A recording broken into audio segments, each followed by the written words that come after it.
Bonjour, bienvenue sur Tech Fest 2025 et sur Tech Fest TV. Mon invité est Daniel Guénaud, directeur de l'innovation Schneider Electric.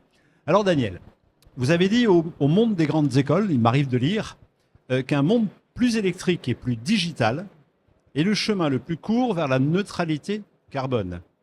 Et vous avez ajouté la bonne nouvelle, c'est que les technologies nécessaires existent. Et vous avez parlé tout à l'heure d'inventer le futur de l'énergie.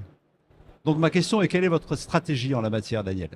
Bonjour Georges, d'abord ça fait plaisir de se retrouver à Tech Fest, ça va devenir une habitude. Ça fait 2 ans, oui. Très bien. Alors, effectivement, j'ai dit que un monde plus électrique et plus digital, c'était le chemin le plus court vers la neutralité carbone.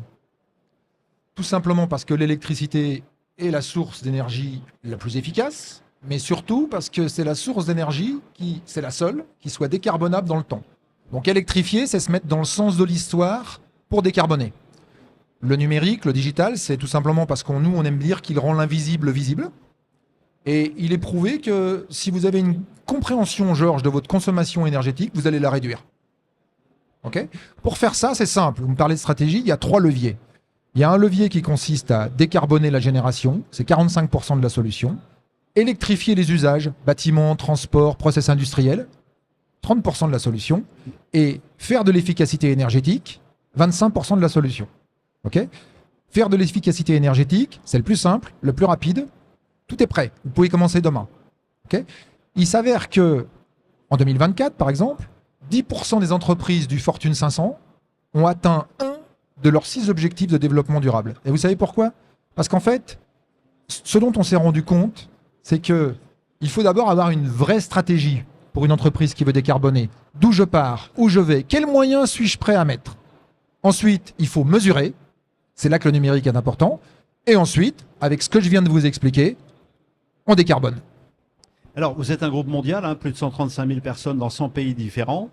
Est-ce qu'il n'y a pas des dynamiques très très différentes d'un pays à l'autre qui vont finalement complexifier cette mission? Parce que ce que vous me dites, moi je l'entends, ici en France, en 2025, avec tous les outils dont je dispose et les moyens dont je dispose.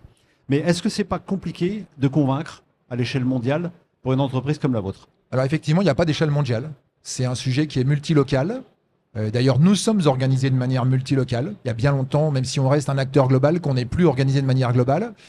Et vous savez, il y a un chiffre qui illustre ça très très bien.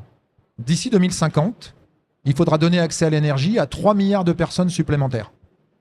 2 milliards de nouveaux terriens et 1 milliard de personnes qui aujourd'hui n'ont pas accès à l'énergie.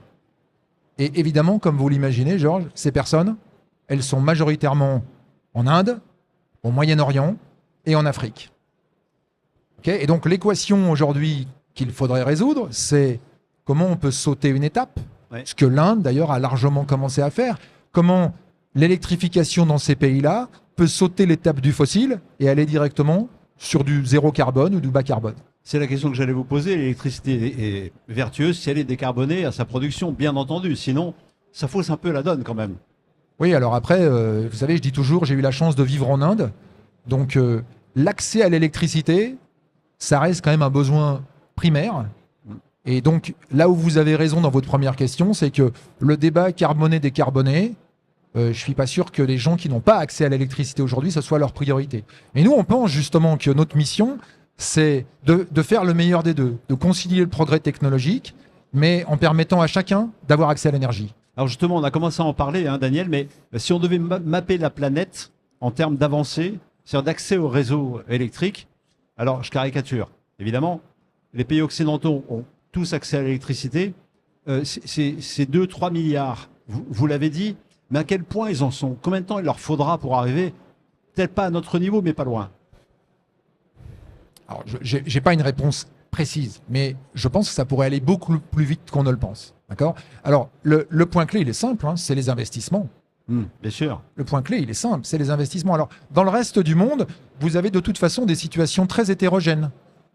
56% du charbon mondial est utilisé en Chine pour fabriquer l'électricité. D'accord. Mais la Chine est aussi en proportion le plus gros fabricant d'énergie renouvelable. Vous voyez, donc vous avez des pays où ils sont à 90% de renouvelables parce qu'ils ont de l'hydroélectrique partout, notamment en Scandinavie.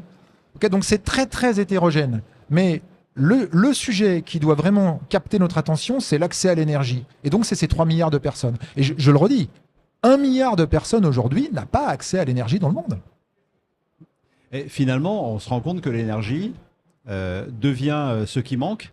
Alors, je ne dis pas que c'est vrai partout, mais on a réglé un certain nombre de problèmes déjà avant. L'eau, pas partout, évidemment. Pas partout. La nourriture. Et c'est un peu provocateur, mais encore une fois, je suis dans mon rôle. Finalement, dire qu'on a envie d'avoir de l'électricité, on dit ça quand on a réglé tout le reste. Ou Je ne presque. sais pas. Je ne sais pas.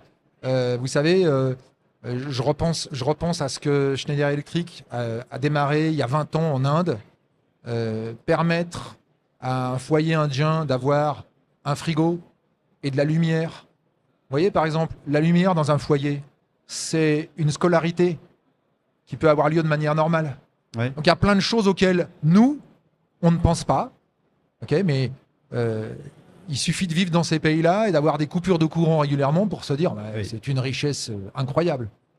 Alors, Donc je pense quand même qu'il ne faut pas que vous sous-estimiez le fait que l'électricité, c'est le chauffage, c'est la cuisine, c'est la lumière pour les enfants, pour étudier le soir. C'est un besoin primaire. Alors justement, ce besoin primaire, on voit bien qu'on va y arriver dans le temps. Comment vous projetez, je sais c'est une question un peu difficile, mais comment vous voyez Schneider Electric à l'horizon 2050, une date, vous savez, décarbonation, etc. Comment vous voyez dans Alors, 25 ans? La première chose, c'est qu'en 2050, on a tous collectivement un objectif de neutralité carbone. Et la première chose, c'est que j'espère qu'on y sera. Et j'espère qu'on aura aplati cette fameuse courbe des émissions de dioxyde de carbone. Quant à Schneider Electric, vous savez, aujourd'hui, on est leader mondial dans notre domaine. On veille à rester en pointe par rapport à toutes ces disruptions qui ont lieu. J'ai expliqué ce matin que un monde plus électrique et un monde plus digital, même pour nous, c'est une grosse transformation. C'est un changement de paradigme technologique. Et même si les technologies existent dans d'autres industries, cette transformation, elle n'est pas négligeable, y compris sur ses aspects humains, les compétences. Okay, mais moi, je suis résolument optimiste, donc je pense qu'on va le faire. Okay, et donc Schneider, en 2050, c'est un acteur fort de la décarbonation. Et surtout, je crois que notre force, et d'une certaine manière notre richesse, et ce qui rend fiers nos employés, c'est qu'on est dans tous ces hubs partout dans le monde. On est notamment très présent au Moyen-Orient, en Inde, en Afrique. Et c'est là que ça va se jouer.